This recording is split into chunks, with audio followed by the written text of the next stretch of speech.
commence d'abord par me présenter. Donc moi, je suis Samia Jdini, je suis manager dans les équipes de conseil d'Atos et je suis aussi responsable du lab d'intelligence artificielle d'Atos. Donc là, on commence notre présentation.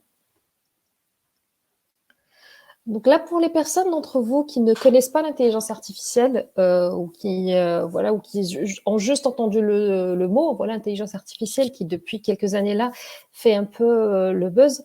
Donc l'intelligence artificielle, c'est la capacité d'un programme informatique ou d'une machine à penser et à apprendre. Donc loin encore voilà de tout ce que peut laisser voir les films de science-fiction, etc. Donc peut-être qu'on y arrivera un jour, mais aujourd'hui vraiment c'est vraiment une machine qui va imiter la cognition humaine, donc qui va vraiment exécuter des choses que nous associons souvent uniquement à la pensée des êtres humains, voilà, comme apprendre, résoudre des problèmes, faire de la classification, faire de la distinction, etc. Donc aujourd'hui, pourquoi est-ce qu'on en parle? Pourquoi est-ce que enfin voilà l'intelligence artificielle qui pourtant date des années 50 du XXe siècle, donc c'est là où vraiment les premiers développements en IA ont commencé, mais ce n'est qu'aujourd'hui qu'on en parle beaucoup, qu'on en voit vraiment les applications à plus grande échelle. C'est tout simplement parce que on a enfin la puissance de calcul qu'il faut pour pouvoir exécuter justement des programmes et des algorithmes d'intelligence artificielle. Donc aujourd'hui, et surtout grâce au cloud, on a la puissance et les services qu'il faut. Aussi, on a aujourd'hui les compétences qui sont encore en pénurie, donc en termes de data scientist ou d'ingénieurs en machine learning, etc. Il n'y en a pas encore assez par rapport à la demande et à l'évolution que connaît l'IA, mais c'est en très forte progression parce qu'aujourd'hui, que ce soit au sein des entreprises qui forment de plus en plus leurs employés ou les écoles qui développent aujourd'hui de plus en plus de cursus en IA et en data science, donc on aura dans le futur plus de compétences. Il y a aussi la question de données. Donc aujourd'hui, presque tout est connecté. Que voilà, de nos mobiles aux caméras dans les rues, que les équipements industriels avec plein de capteurs. Donc aujourd'hui, la donnée est captée tout le temps. Donc il y a beaucoup de données qui existent et qui permettent de nourrir cette IA, qui permettent de faire apprendre à ces programmes, alors que l'IA, de toute façon, elle est tellement en développement qu'elle en a besoin de moins en moins. Donc déjà, vraiment la base de l'IA qui est les données aujourd'hui, elles sont disponibles beaucoup plus que ça n'était le cas, disons, il y a 20 ou 30 ans. Et puis les algorithmes qui sont meilleurs que jamais et qui sont toujours en forte progression et en forte amélioration. Donc là, aujourd'hui que tous ces éléments sont là, donc on peut enfin vraiment développer des programmes d'intelligence artificielle, développer des applications, surtout qu'elle apporte énormément de valeur ajoutée. Donc je ne parle pas des applications de tous les jours, des applications que nous on voit hein, sur nos smartphones avec la reconnaissance faciale, avec les moteurs de recommandation sur Netflix par exemple ou sur Amazon, etc. Donc tout ça, il y a de l'IA derrière, mais vraiment dans le monde industriel, dans le monde des entreprises, aujourd'hui, l'IA, elle permet d'automatiser des choses qui ne pouvaient pas l'être auparavant. Donc, on peut vraiment économiser beaucoup en temps et en coût grâce à l'automatisation que permet l'IA. Elle permet aussi d'apprendre à partir des données, comme on l'a jamais fait auparavant. C'est ce que je disais avant, c'est qu'aujourd'hui, on a tellement de données qu'on peut faire apprendre. Donc, aujourd'hui, pour qu'un programme d'IA, par exemple, puisse reconnaître une image, disons, de chien ou de chat, il faudra lui montrer des milliers, sinon des centaines de milliers de photos pour qu'il puisse pouvoir les reconnaître et apprendre. Donc aujourd'hui, ces données-là qui sont disponibles, par exemple, un capteur sur une ligne industrielle qui va voilà collecter certaines données, donc on va apprendre de ces données, par exemple, pour pouvoir, par la suite, à partir de ce qu'on a appris, détecter des pannes sur cette ligne industrielle avant même que la panne arrive. C'est ce qu'on appelle couramment, par exemple, de la maintenance prédictive. Donc, ça permet vraiment d'économiser en temps et en coût et surtout de pouvoir intervenir avant la rupture et voilà, et d'éviter qu'une ligne de production s'arrête, par exemple. Aussi, elle permet d'accroître la force de travail, donc avec l'automatisation, de la perspicacité, mais aussi elle permet d'avoir plus d'éléments, plus d'insights, d'informations supplémentaires qu'on peut tirer de données. Et la démo qu'on va faire aujourd'hui, elle rentre un peu dans ce cadre-là, en plus du cadre de la décision, parce que maintenant qu'on a énormément d'éléments et d'informations, on peut prendre des décisions qui sont plus instruites. Et donc, au vu de ce développement et de cette croissance de l'IA, donc le lab IA d'Atos a vu le jour. Donc, contrairement à ce que le mot lab peut laisser entendre, donc nous ne sommes pas un laboratoire de recherche et développement, donc nous ne créons pas ou pas encore des programmes d'intelligence artificielle ou des algos ou des modèles, mais c'est un lieu où on va collaborer avec les clients d'Atos et on va les accompagner justement pour pouvoir trouver le cas d'usage, pour pouvoir trouver l'idée qui va leur permettre de lancer, eux, leur programme et leur roadmap d'intelligence artificielle et vraiment de l'aider depuis la sélection de l'idée la plus pertinente, du cas d'usage le plus pertinent, jusqu'au développement du pilote. Et ceci, l'intérêt de le faire en mode lab, c'est que on a les moyens de le faire rapidement. Donc, on va les aider vraiment à démontrer de l'impact et de la valeur par rapport à l'idée ou au cas d'usage qu'on a sélectionné en quelques semaines au lieu que ça prenne des mois, sinon des années sur d'autres types de programmes. C'est très collaboratif parce que on a une approche sur mesure développée en interne chez Atos, mais qui est basée sur du design thinking et du design sprint, qui sont toutes les deux des méthodologies de créativité, d'échange, d'idéation et de co-création. Et aussi, on reste très lié au business. Donc vraiment, notre focus n'est pas de faire de la techno pour la beauté de la techno, mais vraiment de répondre à des problématiques métiers spécifiques qui peuvent apporter de l'intérêt et de la valeur aux clients. Et avec la pandémie aujourd'hui, nous nous sommes même adaptés pour pouvoir délivrer nos workshops sur site quand on le peut, ou lorsqu'on est confiné comme on l'est aujourd'hui, on peut très bien le faire complètement à distance avec les outils interactifs qu'il faut.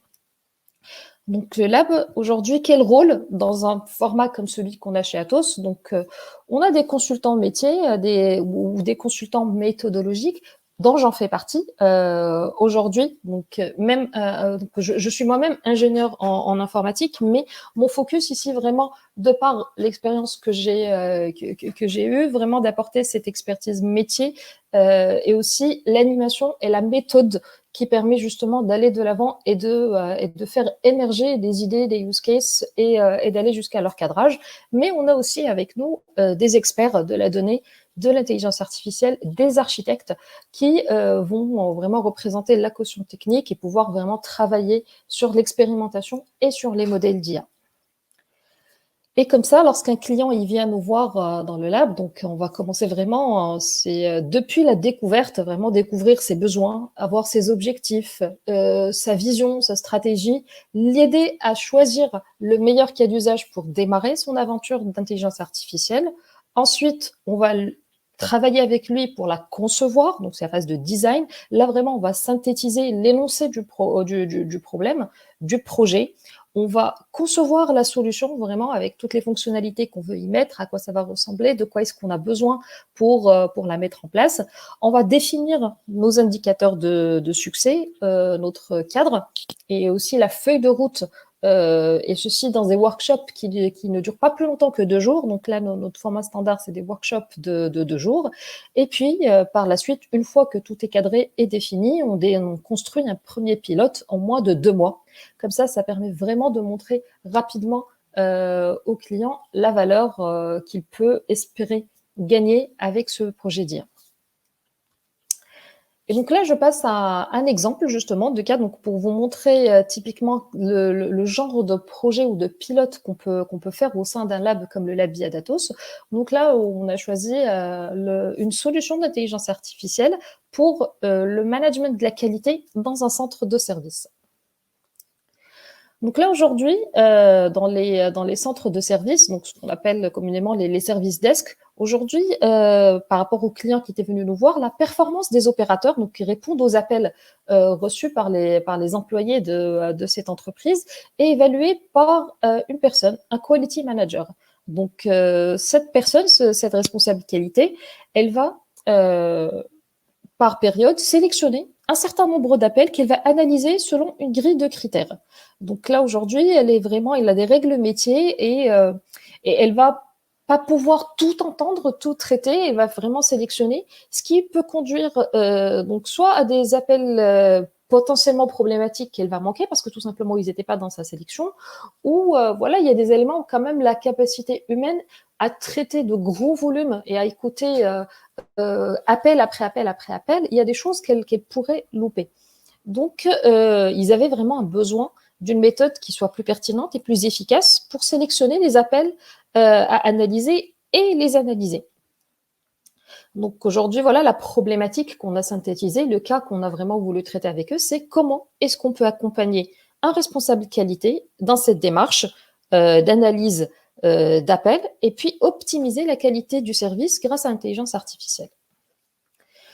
Donc, les objectifs de notre projet, de notre solution, c'est faire de l'automatisation intelligente pour améliorer la qualité et les performances du service desk. Donc, comment est-ce qu'on va faire ça? On a proposé une solution, c'est un système d'aide à la décision automatisé qui va permettre de faciliter le travail des quality managers. Donc, il va leur permettre de faire un choix plus cohérent et plus pertinent de s'ils veulent vraiment écouter un call et pouvoir le qualifier, et aussi leur permettre de se concentrer que sur les appels potentiellement problématiques. Donc d'abord, il y aura une sélection basée sur la qualité de la conversation, donc plutôt que sur le profil de l'opérateur, ce qui était le cas avant l'implémentation de la solution, mais aussi avec une solution basée sur des thèmes qui ont été extraits des appels. Donc, et si on parle vraiment IA, là, la solution là, elle va utiliser d'abord ce qu'on appelle le speech to text. Donc vraiment, c'est de la transcription des appels. Donc on prendra les appels, donc la voix, et on va la transformer en un texte transcrit. Donc sur ce texte transcrit, on va effectuer une analyse des sentiments pour voir si l'appel et le sentiment global de l'appel positif, neutre ou négatif, donc c'est ce qui permettra d'avoir cette sélection. Aussi une identification des thèmes, donc le thème principal de l'appel, et l'extraction de mots-clés pour voir quels sont les sujets qui reviennent le plus souvent. Et en parallèle de ça, il y aura une analyse de l'audio lui-même, de l'appel lui-même, pour avoir des rapports entre les silences, la musique, la conversation, donc pour voir si un appel vraiment par exemple, l'employé qui a appelé, on l'a pas laissé trop en attente, ce qui peut influencer par la suite la notation, et aussi les variations de ton. Et puis, il n'y a pas mieux qu'une démonstration. Donc, je vais partager mon écran et vous me confirmez si vous le voyez bien. Est-ce que quelqu'un peut me confirmer que là, vous voyez un écran avec un dashboard?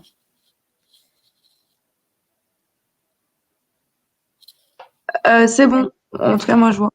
Ok, parfait. Donc là, ce que j'ai à l'écran, c'est le dashboard. Donc, tout le travail d'intelligence artificielle que je vous ai décrit, il est fait en back-office, mais ça permet aujourd'hui de présenter aux responsables de qualité ce dashboard. Donc, par exemple, là, on peut sélectionner la période. Donc, entre le 1er janvier 2019 et le 30 septembre 2020, on a 55 appels. Donc, sachant que là, on est vraiment en phase de démo, en phase de pilote. Donc, on a travaillé que sur un échantillon de données et pas sur la totalité des appels que ce centre de service a reçus. Donc là, on avait 55 appels. Premier acte d'IA dont je vous ai parlé, c'est l'extraction. Donc là, c'est vraiment l'extraction des thèmes, plutôt des entités, des sujets qui sont le plus ressortis avec leur occurrence. Donc, par exemple, mot de passe a été cité 79 fois sur les 55 appels. Donc, il y a beaucoup de personnes qui ont des soucis de mot de passe. Problème, donc il y a beaucoup de personnes qui appellent pour des problèmes, puisque ça a été cité 58 fois, etc. Pareil, sur les thèmes, donc ça permet de faire la classification de ces appels-là. Donc sur les 55, on en a eu 33 qui étaient des incidents. Ça rejoint le fait que problème soit sorti aussi comme entité principale. Et puis 22 appels sur des requêtes de service. Donc par exemple, personne qui a besoin d'accéder à un système, etc. L'analyse de sentiments, donc vraiment, c'est sur la base du texte retranscrit. Donc on voit que vert, c'est positif, jaune, donc vraiment c'est neutre, hein, ce n'est ni positif ni négatif. Et puis rouge, c'est négatif. Et on voit que là, le sentiment moyen, donc là sur les 55, c'est en général c'est des appels neutres, ni très positifs ni très négatifs. Et puis, donc là, sur l'analyse de l'audio, donc on voit que pour les 55 appels qu'on a eus, donc il y a 55% de paroles. Et ce qui est étonnant, c'est qu'on a quand même 40% de silence pendant ces appels-là. Donc l'un ou l'autre, l'agent ou l'utilisateur faisait des actions. Voilà, il n'y avait pas d'échange entre eux. Et puis 5% de musique. Donc ça, c'est vraiment l'interface générale principale qu'on a. Après, le responsable qualité, il peut avoir vraiment la totalité des appels qu'on a. Donc là, vraiment, il peut voir par numéro d'appel la date, la durée de l'appel, le numéro de l'agent, donc qui a traité l'appel, le sentiment général, le sujet, donc ce qui nous a permis tout à l'heure de faire la classification des thèmes, et puis les pourcentages de paroles, de silence et de musique. Et donc là, ça leur permet vraiment c'est vraiment un dashboard qui leur donne une idée générale comme ça de comment le sentiment évolue dans le temps. Pareil, le nombre d'appels, donc depuis les appels courts jusqu'aux appels longs. Donc là, on a des appels entre 2 à 5 minutes, mais on peut avoir des appels qui vont jusqu'à 20 minutes. Et pour avoir plus de détails, on pourrait, par exemple, sélectionner un appel en particulier. Donc là, j'ai pris le 18. Et si je vais sur le call analysis, donc là, c'est le call numéro 18 qui fait 7 minutes 16. Donc, on peut accéder à l'audio. Bonsoir, bonjour. Est-ce que vous arrivez à entendre l'audio? Vous avez essayé de me contacter hier, mais je n'étais pas là hier. Est-ce que tu peux peut-être monter le son? On n'entend pas trop. Ouais. Mais c'est vrai, le son, il est très faible. Il est très faible Ok. même pour moi. Ouais. Donc voilà, c'est juste pour vous montrer que là, on peut vraiment écouter. Donc si vraiment, c'est principalement pour que lorsque le responsable qualité, il identifie ce call comme un call potentiellement problématique qui a besoin de plus d'attention, il peut vraiment, depuis l'interface, accéder à l'enregistrement. Pareil, ils peuvent accéder au transcript. Donc c'est ça vraiment le transcript de l'audio au texte de l'agent et du client, donc de l'utilisateur. Donc là, c'est la retranscription de l'audio. Et on peut voir, pareil, donc là, le pourcentage de silence, de parole et de musique, le sentiment, donc là, c'était un appel plutôt positif. Et puis là, ce qui est très intéressant aussi, c'est la grille de critères qui va lui permettre d'évaluer le call. Donc, on a des choses comme la vérification de l'identité de l'utilisateur. Donc là, on le voit. Donc là, c'est vraiment ici le numéro de ticket. Il donne le numéro vraiment d'immatriculation pour pouvoir l'identifier. Après, s'il y a des informations techniques, le standard opening, c'est l'introduction classique qu'un agent doit faire pour pouvoir donner tous les éléments qu'il faut à son utilisateur, etc. Donc, et puis, pareil, on peut accéder au profil d'un agent en particulier. Donc là, j'en ai pris un au hasard. Et puis, si on va sur la page de l'agent, on peut voir là tous les calls qu'il a fait avec les sentiments. Et puis, voilà le temps sur les appels de cet agent en particulier, les temps de parole, de silence et de musique.